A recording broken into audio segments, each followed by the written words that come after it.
Okay, so last time we left off on the gene expression, this is the transformation of your DNA molecule into functional molecules, of course.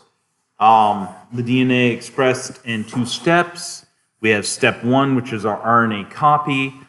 This is the mRNA. You guys have all probably heard this before, I hope, in some shape or form. This is going to encode your directions for your protein synthesis, though do keep in mind it is not a direct one-for-one copy with no changes whatsoever. Okay? And we'll talk more about that. But step two is then the information in your mRNA is then translated to synthesize the functional proteins, and this is going to give you eventually your functional protein, which will be folded up and properly expressed to do whatever it's supposed to do. There are several kinds of RNA that play key roles in this gene expression. You guys have probably heard this list before, though you're going to find out that they vastly, greatly oversimplified the whole thing. Okay? So don't think that this is all just old information and zone out. But we will be old information for a bit here. The major kinds, of course, are going to be involved in this gene expression. Please note this is not the only RNA that's in your bodies. It is the messenger RNA, which is mRNA. Easiest way to think of this is the template for the protein synthesis. We then have the transfer RNA, which is the tRNA. This is going to be what carries the amino acids in an activated form to the ribosome for peptide bond formation. I hate that terminology, but it's what's used in every fucking biology-ish book ever. Okay? It doesn't carry anything. All right? It's a tag. Think of it as like you go to the store over here with the antiques. They have little tags on them. That's what it is. Okay? You go to Walmart, it has a tag on it. That's what it is. Okay? They scan it. It tells them what it is. That's how your proteins know what it is. Okay? Okay, it's the tag. It's ribosomal RNA is the next one. This is the rRNA. This is actually just a component, so it's a major component of your ribosomes, but these are actually complexes, okay? They're not just rRNA. They have protein complex as well, okay? This is going to be what serves as the actual catalyst for the protein synthesis. And so this is the machinery that will assemble it, okay? When we're talking about molecules moving around your body, there are times that they are literally picked up and moved. That actually does exist. We actually kind of talked about it, right? Yeah. But normally these things, it's not picked up and moved, okay? It's just random diffusion, like we had talked about what the fastest an enzyme can work, right? So right here we have the mRNA molecules in the E. coli. This is the ribosomal RNA right here, the rRNA. That's the relative amount, about 80%. This is the sediment coefficient. It's very high because they're very large compared to the others. Okay. The tRNAs, on the other hand, are very small normally compared to most of the RNA, but there's a lot of them, and they have a lot of stuff attached usually. They're going to have things like amino acids attached, right? And then we have the messenger mRNA, and these ones here, they can be extremely variable, some of them extremely large, some of them very small, okay? Depending on how large that fragment of your overall protein is going to end up being, right? Because it has to code for that. Okay, this is in general, the mass for most of these things. This is then the number of nucleotides for most of these things. Notice that you have subunits here for the rRNA. Everybody say that okay? Fantastic. Anybody have any questions? Fantastic. I know, right? Tell you something, back it up. Tell you something, back it up. Hopefully you see the pattern. That's good science. Okay, so right here we have the cellular RNA. This is going to be synthesized by our RNA polymerases. These are going to be the transcription process, which is the synthesis of the RNA from a DNA template. The RNA polymerase is going to catalyze the initiation and elongation of the RNA chains. Right here we see the overall equilibrium for this process. Again, note that it is an equilibrium though it doesn't oftentimes get a chance to go backwards because it keeps chugging along. Okay? Now, here we have the RNA. This has n number of residues plus the ribonucleoside triphosphate. Again, that's the triphosphate version of the RNA that you're going to be adding, right? Note that this could be a U, this could be a A, this could be whatever, right? This then is going to go with one that has one additional residue, whatever you added.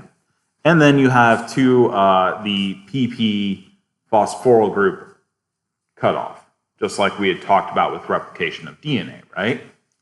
Okay. Very, very similar. This is what the RNA polymerase actually looks like. The RNA polymerases do not actually require a primer. Notice this is very different than the DNA one, right? Which did require a primer, okay? This right here, this is the catalytic site. You can find them really easy because the catalytic site on these things that involve the phosphoryl groups always require what? Calcium. Or magnesium, excuse me. Oh, God. I just finished Gen Chem 2. We're talking about ions.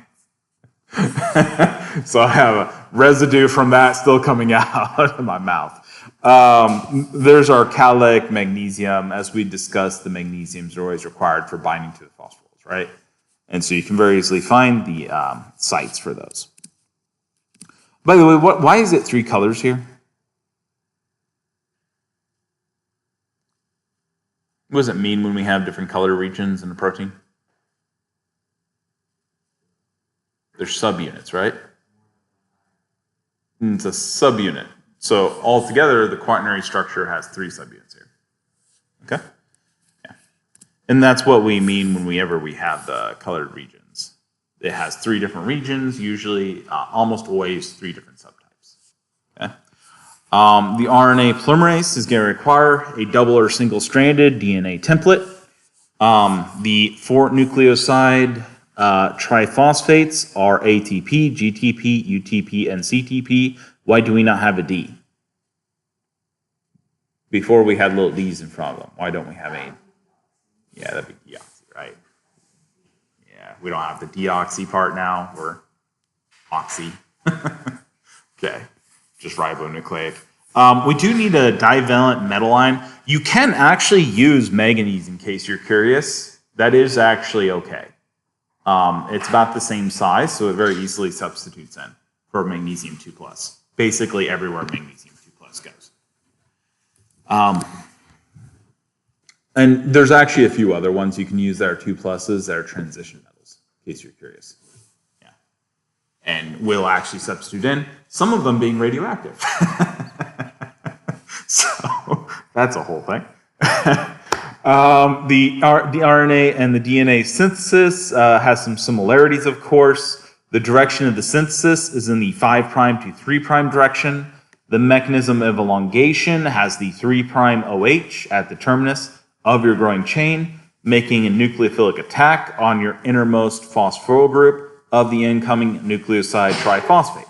And so these are both similarities. We also, of course, have the synthesis can be driven by the phosphate hydrolysis, that freeing of those 2-phosphoryl, 2-PPI, 2-phosphoryl. Okay? Anybody have any questions about that so far? Okay, those are your similarities.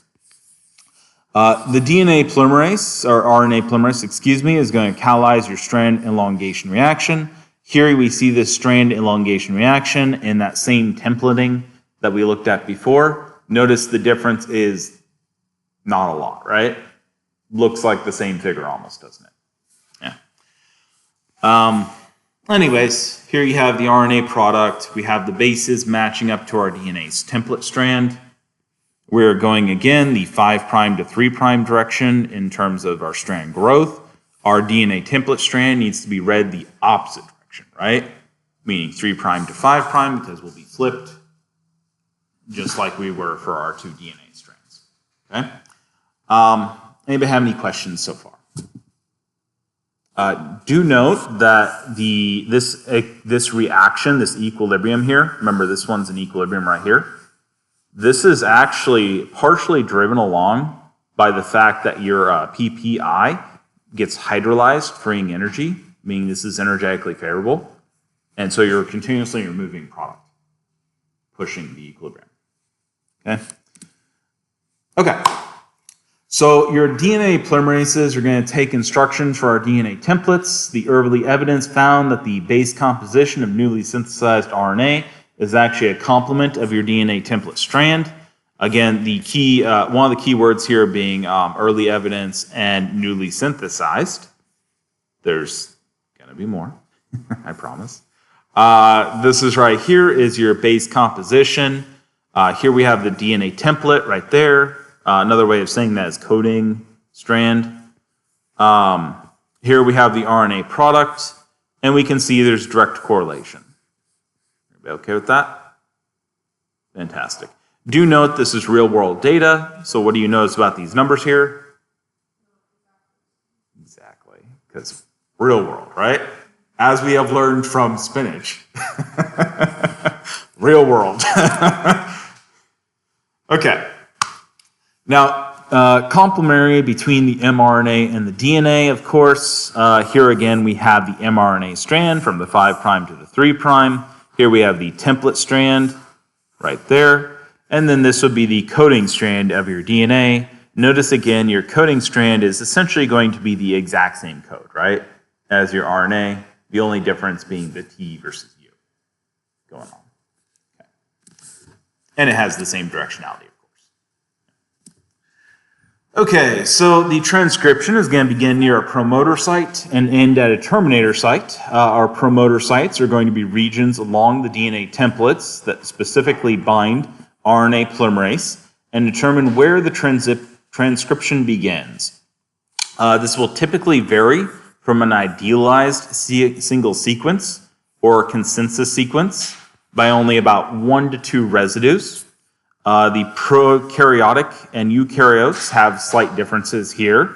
In the prokaryotic examples, we'll have what's called a Pribnow box. It's a -35 region, meaning from the start of our coding, we would go upstream by 35 bases. Okay. Notice that it will be close, but not perfectly on usually where we exactly are going to be coding. Usually it's 1 to 2 residues that we have from the idealized sequence. Okay, these things do not perfectly start right at where they start, where we would think they start. The eukaryotic examples are going to be a Tata box, or another name for the Tata box is the Hogness box, and a CAT box, or a CAAT box. I don't think CAT is actually officially approved. But I like cat. Okay. Everybody's good with prokaryotes versus eukaryotes, right? I don't have to deal with that. Fantastic. Okay, so the prokaryotic promoter sites. This here is your DNA template, of course. And right here we have the -35 region. This is then the Pribnow box. In the Pribnow box, in this case, it's -10, meaning upstream from the 0 site, the starting sequence, by 10. Okay. And then this right here would be your start of your actual RNA coding, and it's basically never exactly on the 0 spot. Okay, it should always be. You should always expect it to be 1 or 2 down. Okay. Here's the eukaryotic promoter sites. Again, this is the CAAT box. This is sometimes present, but does not have to be present. And it's, in this case, -75, though these can have different offsets by bit. Okay? But they do have to be upstream, because they can't trigger if they're downstream, right? Yeah. Right here we have the Tata box, or the Hogness box. This is basically always there. This is what normally would actually trigger you.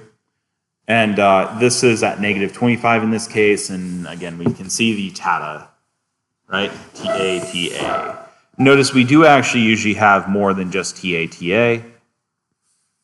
Interestingly enough, the Pribnow box could if they had tried to name it the same way they did Tatabox, would be very easily to misconstrue because they both have TA on them, don't they?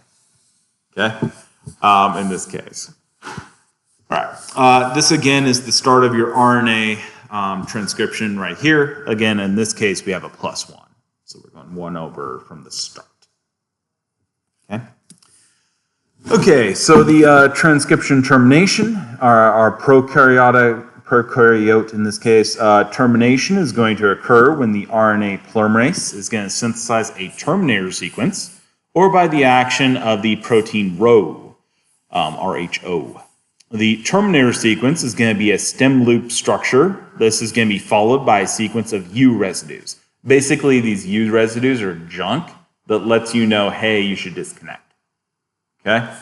Anybody ever seen how like a tape works? Walkman? Or like a VHS cassette? They have that junk sequence that nothing's on. Actually, they sometimes have stuff on those, in case you're wondering. And sometimes it's weird shit, in case you're wondering. But it's basically tape so it has a place to grip and wind in, right? Yeah, and that's what you're seeing here is we need spots where we can grip, wind in, and then we need spots to let us disconnect that aren't meaningful, right? And so you're seeing those in this, and that's where we're getting our starts and ends. Okay. Okay. The important part of this is the stem loop structure is going to have structures where our base pairing is self-complementary so that they can form the stem loops. Remember, we had to have a sequence that complements with just a little bit further down so that they'll actually hydrogen bond and form the loop. Okay. Or I should say the stem part, the loop isn't coming back, right? But you get the idea, I think. Again, these sequences tend to be rich in G and C.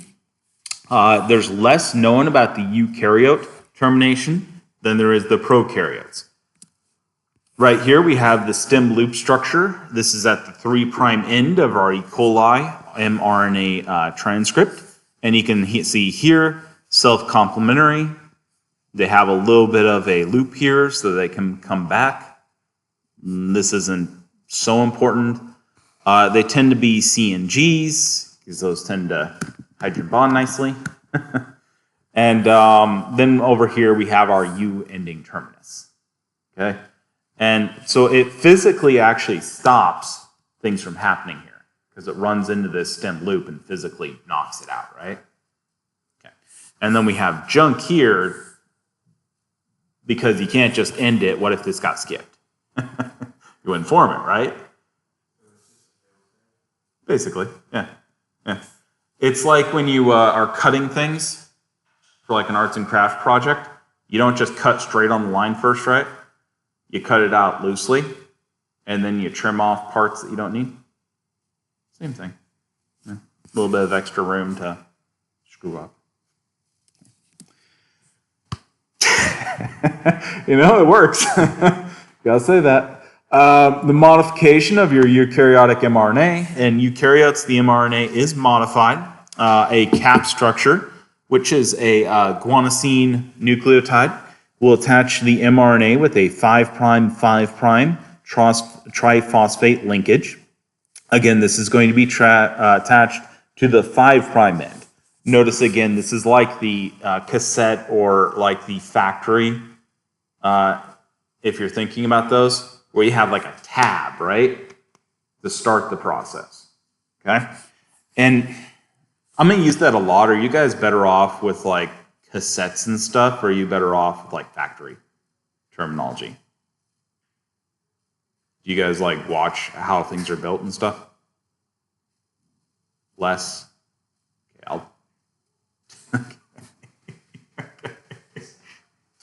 Okay, I'll try to go more the cassette route.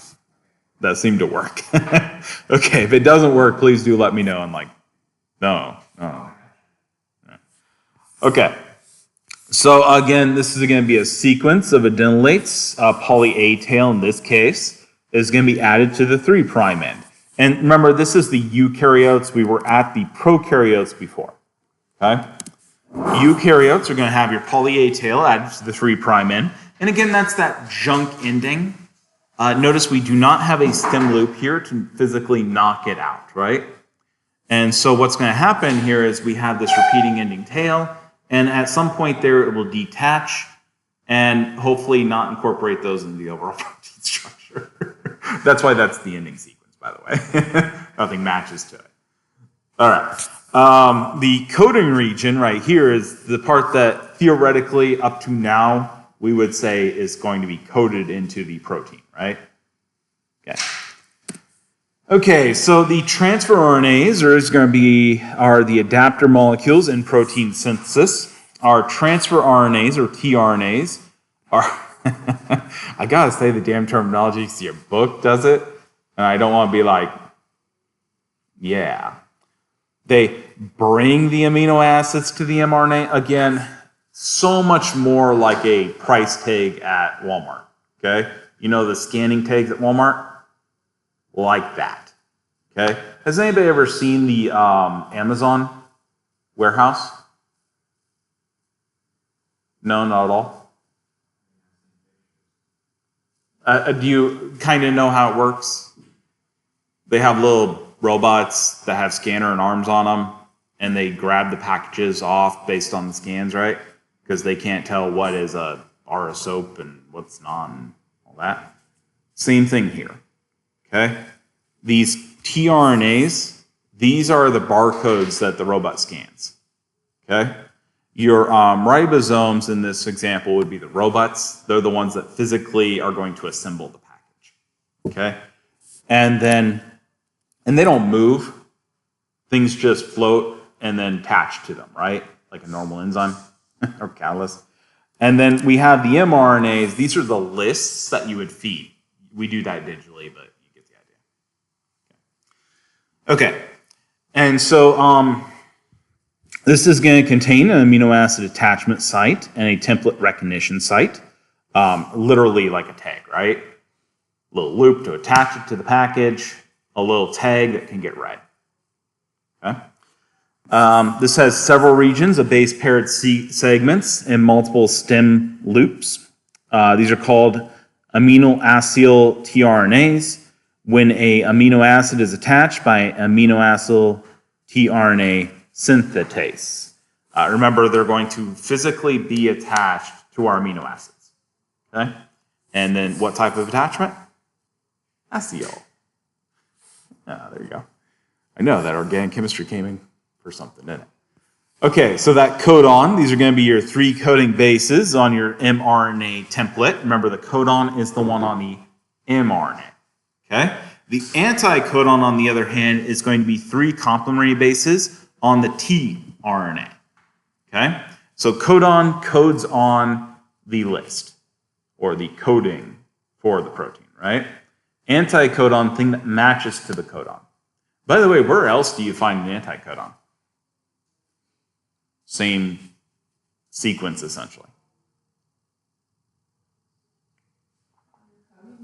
Yeah, your DNA, right? The one we copied.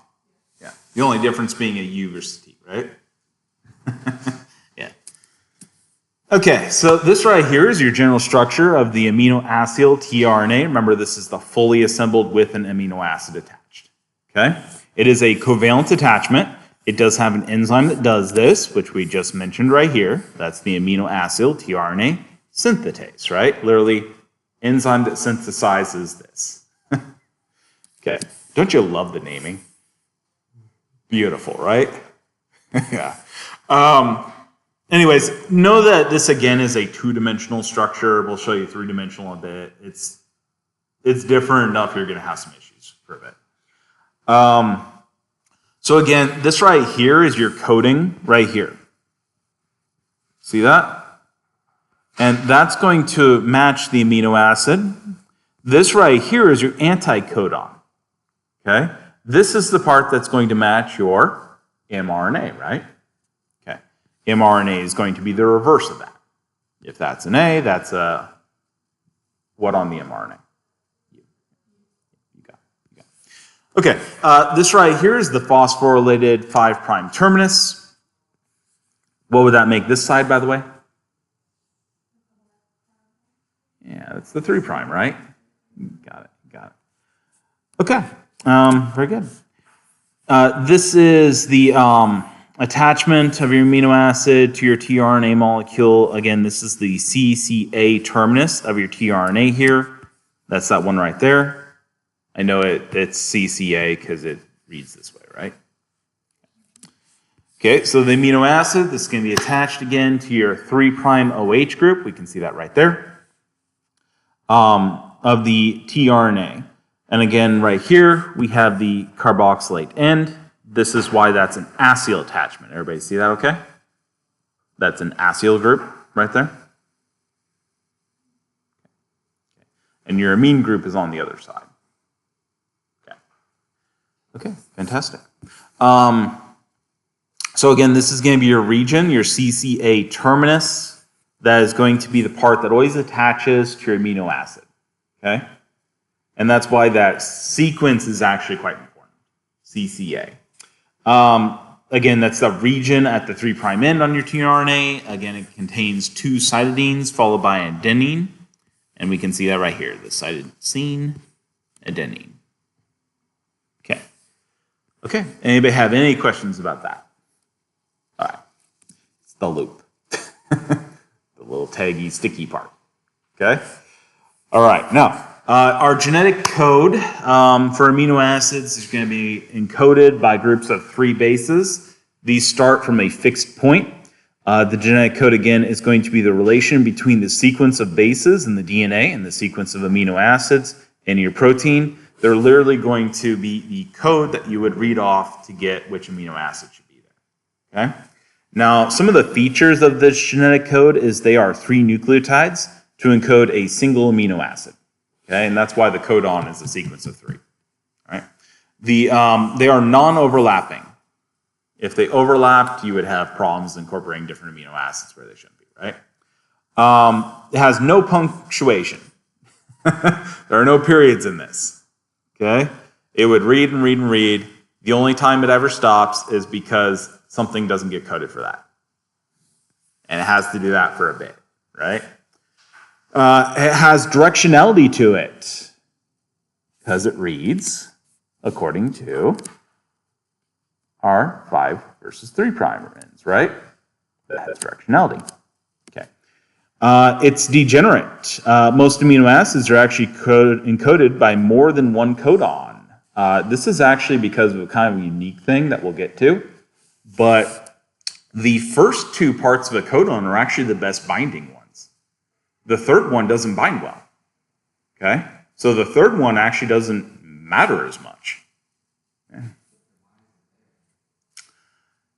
Some of them bind better than others.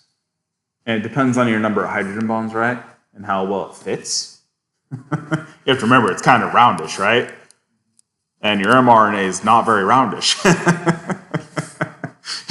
So it's not exactly going to fit perfect, right? Kind of like my hand on the desk. You can kind of see it with your own self, right? And so if you have a bit larger of a knuckle on one side, you're going to get a better fit, right? If you have the right hydrogen bonding, you're going to get a little better fit.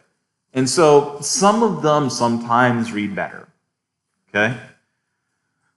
But if you're going to screw up, you're going to screw up about that third one.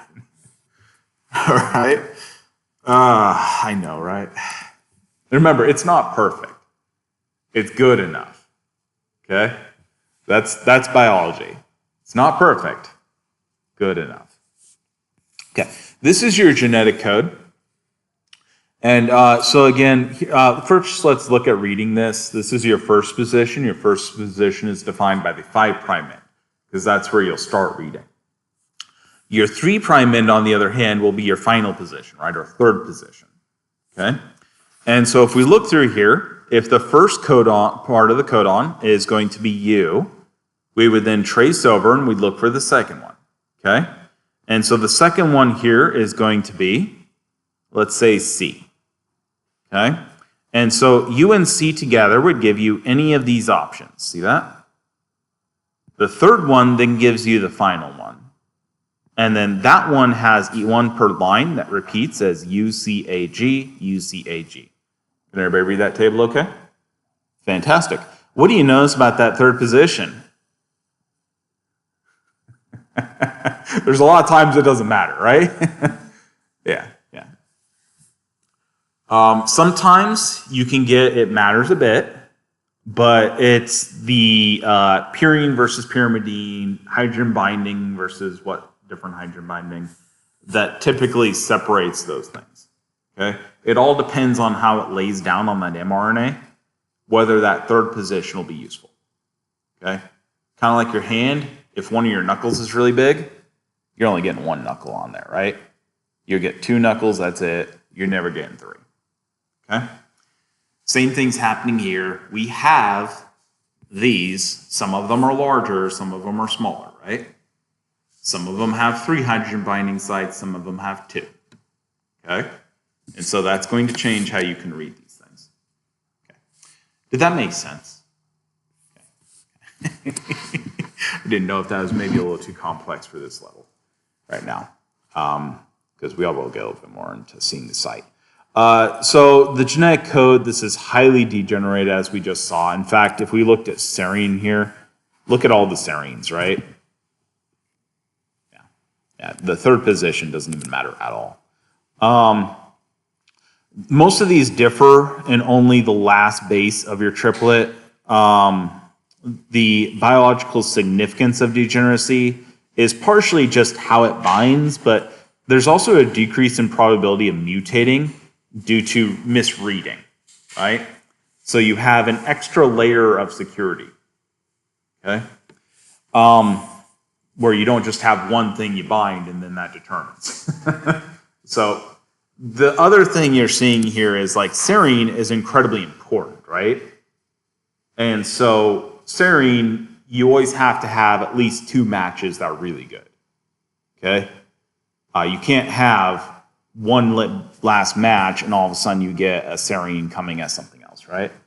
Like these you could, okay? These only have one difference, right? So if you've mismatched the last one, you're screwed. Well, you're not screwed because these are very similar, right? And they're not as important. Serine, though, very important, not a lot of other stuff that's like it, right? Okay, so again, you have decreased probabilities of mutating that chain termination. It's going to minimize your deleterious effects of mutations. If you do have a misread or a mutation, it's much less likely you're going to get a serine replaced, right? Versus one of the ones that has short chain nonpolar. Okay.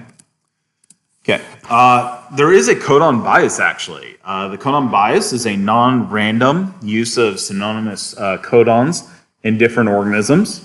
This may help regulate translation. This is one of the reasons, actually, there's a lot of new work being done on... so a lot of times mutations and evolution had thought to be random. And so there's a lot of miscalculations now, we're realizing, because it's not actually truly random, okay? There's a bias to the codons and preservations of the codons and which codons are used. There's bias. So do you guys know that a Gaussian distribution is a random distribution? If it's not a random distribution, it's not a Gaussian distribution. So all the mathematical statistical frameworks typically are Gaussian distribution frameworks. And then they're wrong when it's not random, and it oftentimes is not. And so we're like, random and Gaussian distribution, yay. And then it's, no, it's not true. All the stuff you just did is wrong. Okay, anyways, this is your bias. You can actually very clearly see some of these biases, right? Everybody see that okay? For example, here and here. Okay. So the messenger RNA, this is going to contain your start and stop signals for your protein synthesis. Your ribosomes, these are going to be the large molecular complexes that assemble to form from the protein and ribosomal RNA. Remember, the rRNA is only going to be one part of the ribosome complex. Okay? They have to assemble, and they have protein components. The mRNA is going to be translated into proteins on your ribosomes. This is the actual mechanical doing the translation part. Okay? Your ribosomes. Your mRNA is your templating, and then your tRNA are the little tags that match. Right. So the stop codons are going to be read by proteins. These are called release factors rather than the tRNA molecules. That's why they don't code for anything. They don't code for an amino acid. Okay? They code for the release factors. Literally a thing in there that's going to slot in, and it's actually really like one of those. Have you ever seen the zipper fixers things? You put them in the zipper and then pop it open? No? Yeah? If you ever look at one of those, it looks a lot like that. Or like a can opener a bit. Okay? The zipper one worked better. All right, so the start signal for protein synthesis in prokaryotes, this is going to be an initiator, tRNA. This carries a modified amino acid. Keep in mind, this is not a normal amino acid. This is modified. This is the formal methionine, or FMET. You guys have all probably seen FMET, and we've actually seen FMET in a few places now. Okay? But this is one of the more important places you'll see it. This is actually coded as AUG. Okay? And so that's FMET. Yeah. Which is not actually an amino acid, right? It's a derivation of an amino acid. Anyways, the amino acid methionine, obviously. The initiating AUG codon is actually preceded by a purine-rich Shin Dalgarno. I'm terrible with some of these names. Yeah. I forget if that one's Japanese or European, actually. But if it's Japanese, it's Shin. If it's European, it's Shine. You guys can look that up for me and tell me. Yeah. I do not remember. Oh, that's fine. Yeah, you can go ahead. Match it up with Cell. I'm good. It's been a while since I ever looked. Shine Delgarno sequence, which base pairs with a complementary sequence in ribosomal RNA. You can tell that I'm a chemist because I just don't give a shit what their names are. And I would normally just say purine-rich sequence, but I want to match up with your other classes, so I kind of attempt, loosely. Anyways, purine-rich sequence, remember your purines, right? Fantastic. Okay, again, it pairs up with the ribosomal sequence, the complementary sequence, and the ribosomal RNA. And so literally this has more hydrogen bonding that will happen, so they'll be energetically favorable to bind and start reading, right?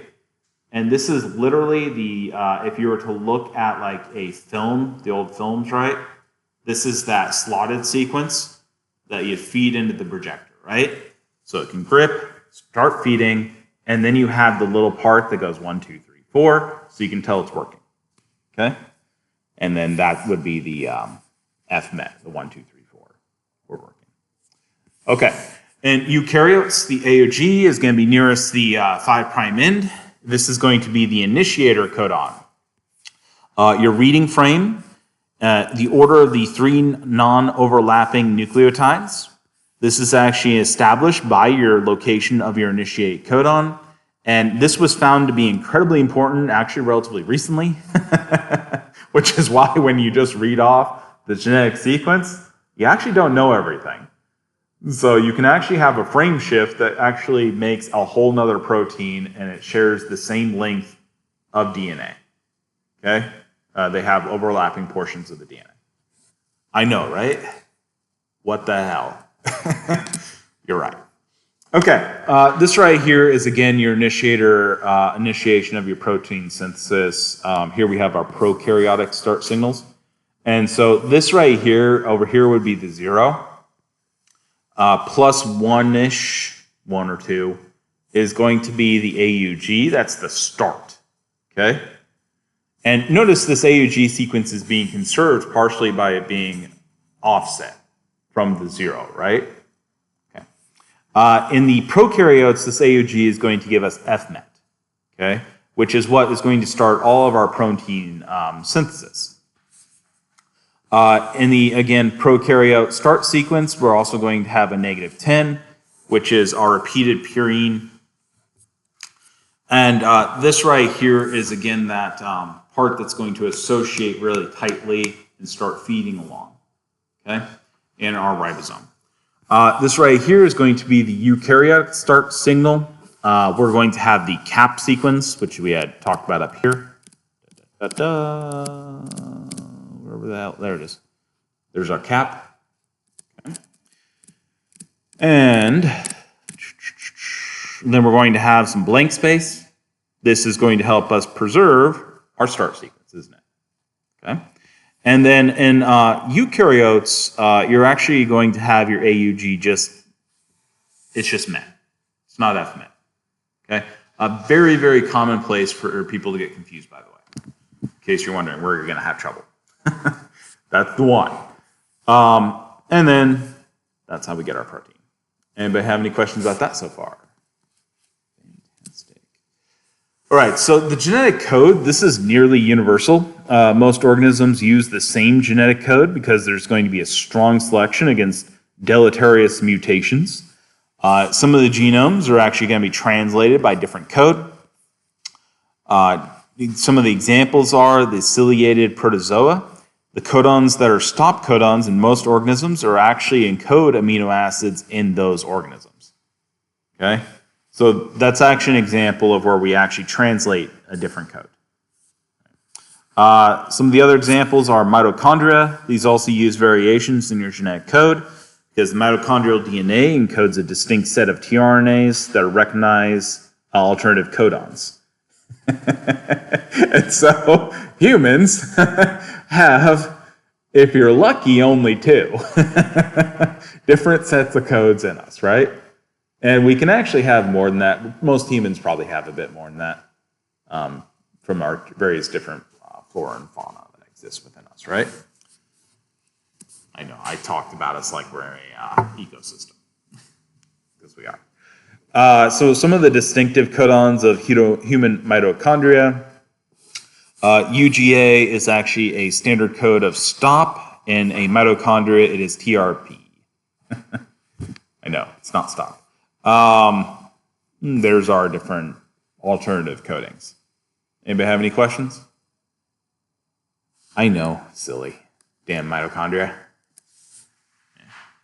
There are symbiotes. So, most of the eukaryotic genes are going to be mosaics of introns and exons. This is what I was referring to when I was going, hey, I know I'm going to do this, but it's a little bit more complicated. Okay? Okay, so again, the eukaryotic genes are going to be discontinuous. What that means is we're going to have exons and introns. Exons are going to be coding regions, i.e. exon express. Okay? They are expressed in the protein. Introns, these are going to be non-coding regions. You think of them as interruptions. Okay? Introns. The average human gene has 8 introns. Again, that's the average. While some will have more than 100 introns, which is, wow, huh? It's a lot of non-coding region. The intron size actually range quite considerably, from 50 to 10,000 nucleotides. Here we have a kind of a neat example where you see 120 and 550 linked introns in the same B globulin gene right here. Anyways, there's an exon, there's an exon, there's an exon. Those can also range quite considerably, though usually not quite that much. Okay, so the mRNA processing is going to generate our mature RNA, our eukaryotic pre-messenger RNA. This is all the pre-mRNA. This is the one that contains the exons and introns. Note that you will have a slightly different expression once we get down to the expressed mRNA, right? The stuff that I'll actually go on to the ribosome. So our following modifications, the introns are going to be spliced out, and I'll talk about this after I talk about the overall points. They're going to be spliced out. The coding sequences are then going to be linked together at your 3' end. The spliceosomes, these are going to be assemblies of proteins and small nuclear RNA molecules. Notice this is another type of RNA we have not mentioned yet. These are not mRNAs, they are not tRNAs, they are not rRNAs. They are snRNAs. Again, that's the spliceosome RNA portions, or small RNAs, if you will, small nuclear RNAs. These are what actually carry out the splicing. And so here we see the cap. Everybody recognize the cap, right? Eukaryotic, okay? And there's our A region. That's the stop stuff. We're going to end there, right? Okay. And so these right here are our exons, the blue parts. The peach, I guess that's peach, orange, whatever you want, is going to be the introns, okay? And so the first thing that's going to happen is we're going to code it. And this is going to be that synthetase that we talked about before, right? Okay. And so we did that transcription. We got an mRNA. This is the pre-mRNA because we're a eukaryote. Woo. Okay. And then what we're going to do is we'll have the cap formation will happen. We also will have the poly-A addition that's going to happen. These all happen after you do this part right here. Okay, now we are going to have where these introns are going to loop. They're going to assemble your spliceosomes on them, and they're going to get spliced out. And yeah, these will form little RNA loops in your nucleus, in case you're wondering. Yeah. Typically, those will get recycled. Okay? And that will give you, in this case, the B globulin mRNA. This is the actual one that would express. Again, this was just the one from the gene, right?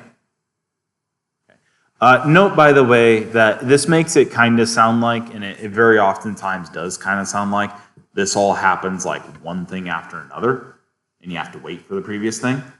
That's not true. Okay? This can all happen kind of at the same time. Because remember, you're going to be coding this along. This is going to be feeding off like a long belt off of your DNA. And so this stuff can all start happening to that once it starts waving off your DNA. Okay? Okay, the spliceosomes are going to recognize specific sequences within the intron that specify the splice sites. And so your introns almost always begin with a GU and end with an AG. Notice those are complementary pairs, right? Why are they complementary pairs? They have to wrap back around and bind, don't they? Yeah. This is going to be preceded by a pyrimidine-rich tract.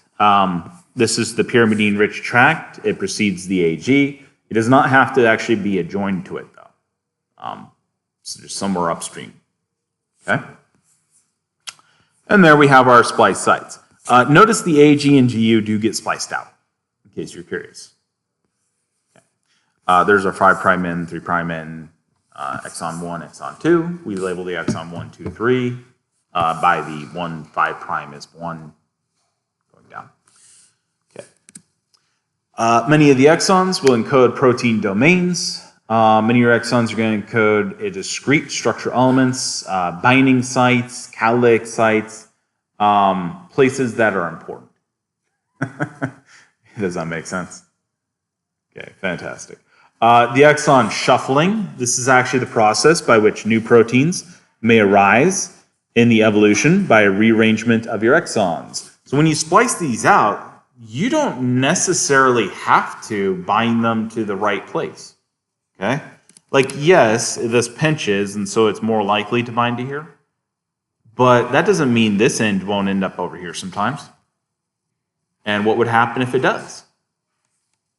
You get those two exons binded together, won't you? Okay? Which means mutation. You'll get a new protein. So that's exon shuffling.